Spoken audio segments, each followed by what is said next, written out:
मन चंगा तो कठौती में गंगा। क्या आपको मालूम है कि यह किसने कहा था?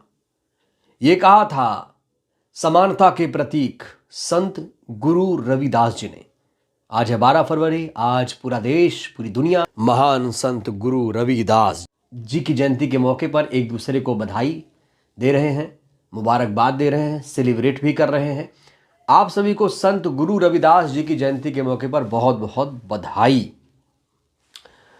गुरु रविदास जी का जन्म जानते कब हुआ था? उनका जन्म हुआ था 1377 में, यानी मध्यकालीन भारत में, जब भारत में मुगलों का आगमन भी नहीं हुआ था।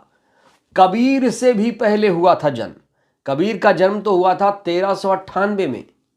और तुलसीदास रविदास जी की जो लोग तुलना कर रहे हैं वो ये सुन लें कि तुलसीदास से पहले, तुलसीदास दुबे से भी पहले जन्म हुआ था रविदास जी का, जिन्होंने जानते हैं क्या कहा था? रविदास जी का एक दोहा है, ब्राह्मण मत पूजिए जो होवे गुणहीन, पूजिए चरण चंडाल के जो होने गुण प्रवीण। अब इस दोहे का मतलब समझिए। किसी व्यक्ति को सिर्फ इसलिए नहीं पूजना चाहिए क्योंकि वह किसी ऊंचे कुल में जन्मा है। यदि उस व्यक्ति में योग्य गुण नहीं है तो उसे नहीं पूजना चाहिए। उसकी जगह अगर कोई व्यक्ति गुणवान है तो उसका सम्मान करना चाहिए, भले ही वह कथित रूप से नीची जाति से हो। तो ये है रविदास जी, जो समानता के प्रतीक माने जाते हैं। इसके बहुत साल के बाद तुलसीदास ने रामचरितमानस में क्या लिखा था वो मैं आपको बताने जाता हूं।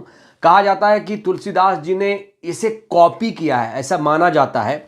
लिखा था तुलसीदास दुबे जी ने रामचरितमानस में, देखिए, पूजह विप्र सकल गुणहीना, शूद्र न पूजह वेद प्रवीणा। मतलब ब्राह्मण चाहे कितना भी ज्ञान गुण से रहित हो उसकी पूजा करनी चाहिए, और शूद्र चाहे कितना भी गुणी ज्ञानी हो वो कभी पूजनीय नहीं हो सकता। तो रविदास जी और तुलसीदास के विचारों में जमीन आसमान का अंतर है। रविदास जी मानवता के प्रतीक हैं, समानता के प्रतीक हैं, और इसीलिए जो लोकतंत्र संविधान में विश्वास करते हैं वो रविदास जी को पूजते हैं, रविदास जी को मानते हैं। कहने को तो दोस्तों बहुत सारे नेता रविदास जी की जयंती को लेकर ट्वीट कर रहे हैं, बधाई दे रहे हैं, फोटो खिंचवा रहे हैं। अखिलेश यादव जी ने भी ट्वीट कर उन्हें नमन किया, लेकिन अखिलेश जी शायद ये भूल गए कि मायावती जी ने भदोही जिले का नाम, जो आप यूपी में एक जिला भदोही है जानते हैं, उसका नाम मायावती जी ने संत रविदास नगर किया था, संत रविदास नगर कर दिया था। लेकिन जैसे ही समाजवादी पार्टी की सरकार आई, अखिलेश की सरकार आई, इन्होंने उस जिले का नाम बदल दिया, भदोही कर दिया। ऐसे अंबेडकर जी के साथ हुआ। तो ये लोग तो कहने को तो अंबेडकर जी को मानेंगे, रविदास जी को मानेंगे, कांशीराम जी को मानेंगे, लेकिन उनके पद चिन्हों पर क्यों नहीं चल रहे हैं? उत्तर प्रदेश के मुख्यमंत्री योगी भी रविदास जी को नमन कर रहे हैं, लेकिन असली नमन तो तब माना जाएगा जब वो जो जिला संत रविदास नगर बना था भदोही का, वो बहाल किया जाएगा। क्या यूपी सरकार उस जिले का नाम, उस जिले के नाम की बहाली करेगी? और बड़ा सवाल, एसपी सरकार ने, समाजवादी पार्टी सरकार ने संत रविदास नगर का नाम भदोही क्यों किया? ये बड़ा सवाल है। और इनके जो पाप हैं तब तक नहीं माफ किए जाएंगे जब तक ये जो जिले बने थे उसे दोबारा बहाल न कर दिया जाए। मायावती जी ने अपनी सरकार में महापुरुषों के नाम से कई जिले बनाए थे, बहुजन महापुरुषों के नाम से, लेकिन सरकार आते ही अखिलेश जी ने अपना असली चेहरा दिखाया और उन जिलों का नाम बदल दिया। अखिलेश जी को सोचना पड़ेगा, दोबारा सोचना पड़ेगा। पीडीए की बात तो आप करते हो, लेकिन ये जो पाप हुआ है इसके लिए आपको प्रायश्चित करना पड़ेगा। अखिलेश जी, प्रायश्चित करना पड़ेगा। इसको लेकर चंद्रशेखर आजाद ने एक ट्वीट किया है, ऊंच नीच, अमीर गरीब और जात पात के भेद से परे बेगमपुरा राज्य की संकल्पना करने वाले परम ज्ञानी संत शिरोमणि जगत गुरु सतगुरु रविदास जी महाराज जी के प्रकाश पर्व पर आप सभी को हार्दिक बधाई और शुभकामनाएं। ऐसा चाहूं राज में जहां मिले सबन को अन्न, छोट बड़ो सब संब से रैदास रहे प्रसन्न। आज आप देखिए जो दोहा है दोस्तों, रविदास जी कहते हैं कि हमें ऐसा राज चाहिए जहां सभी को अन्न मिले।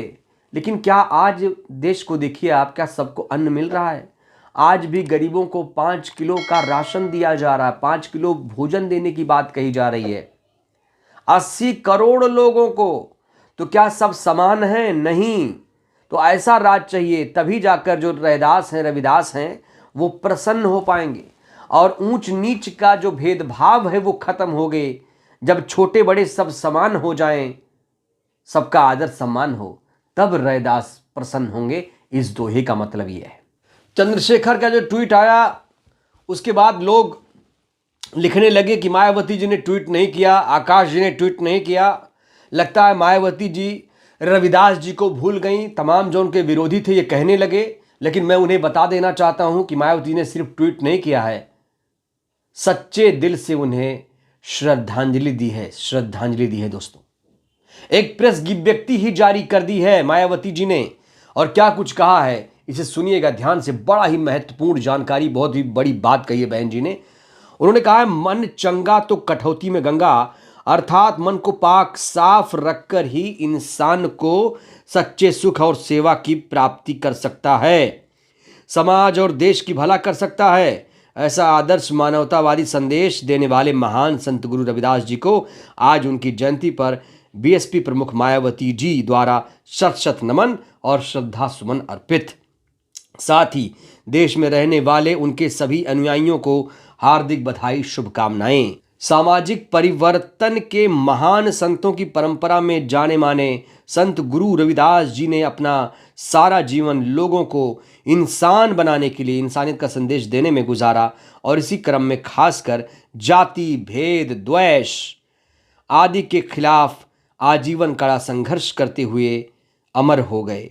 उनके पद चिन्हों पर चलकर सुख, शांति और खुशहाली संभव है, किंतु सरकारों द्वारा हर सेवा की कीमत वोट के रूप में वसूलने की प्रवृत्ति से जन और देश प्रभावित हो रहा है।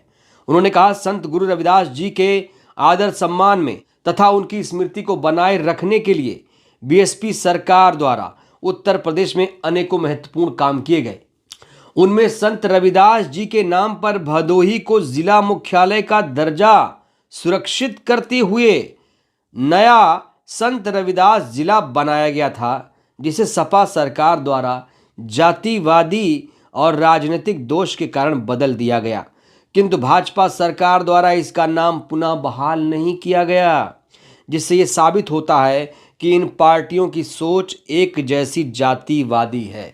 यहाँ पर मायावती जी ने कटघरे में खड़ा किया है अखिलेश यादव को, योगी को, समाजवादी पार्टी सरकार को, बीजेपी सरकार को, और कहा है कि जो हमने भदोही ज़िला बनाया था, जो हमने जिक्र भी किया, उन्होंने साफ तौर से कहा कि जो हमने संत रविदास नगर ज़िला बनाया था, जिसे बदल के द्वेष के कारण बदल के भदोही किया गया। और बड़ी बात यह है कि जो बीजेपी सरकार है उसने भी इस ज़िले का नाम बहाल नहीं किया है।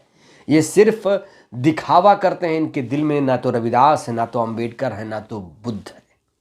एक बड़ी बात दोस्तों चर्चा का विषय और बनी हुई है कि जय भीम नमो बुद्धाय के बीच में क्या रैदास या रविदास कबीर खो गए हैं? दोस्तों हमें उन्हें भी याद रखना पड़ेगा। देखिए, बुद्ध का दर्जा तो सबसे ऊपर है, अंबेडकर साहब का दर्जा भी अपने आप में है, लेकिन जब हम फुले पेरियार अंबेडकर से पहले जाते हैं तो सबसे पहला कोई अगर समानता का प्रतीक संत दिखता है मध्यकालीन भारत में तो वो रविदास जी हैं। कबीर से भी पहले मैंने जिक्र किया, तुलसीदास से भी पहले, जिन्होंने मानवता का पाठ पढ़ाया देश दुनिया को, जिन्होंने बताया कि ये शूद्र ब्राह्मण कुछ नहीं होता है।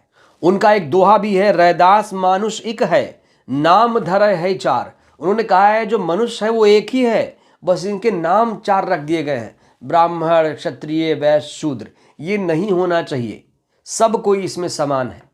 तो आप सब रविदास जी को भी याद रखिए, रैदास जी को भी याद रखिए। रैदास एक ही हैं। इनके दोहों से हमें प्रेरणा मिलती है, सीख मिलती है। इनकी क्रांतिकारी सोच को हम भी नमन करते हैं, सलाम करते हैं। ऐसे अगर समाज में लोग ऐसे विचारों से चले तो हमारा देश बहुत तरक्की करेगा। जो देश समानता पर आधारित रहेगा वो देश ज़रूर विश्वगुरु बनेगा, और बिना समानता के कोई देश विश्वगुरु नहीं बन सकता। अभी देश में संविधान को सही तरीके से लागू करना पड़ेगा, तो कुछ हमारे देश का भला हो सकता है, क्योंकि याद रखिए 80 करोड़ लोगों को अभी भी 5 किलो अनाज पर निर्भर होना पड़ता है। बहरहाल इस वीडियो में इतना ही। रविदास जी को आप कैसे याद कर रहे हैं, उनका कौन सा दोहा आपको सबसे ज़्यादा पसंद है, कैसे प्रेरणा लेते हैं आप लोग, प्रतिक्रिया दीजिएगा। बहुत बहुत धन्यवाद।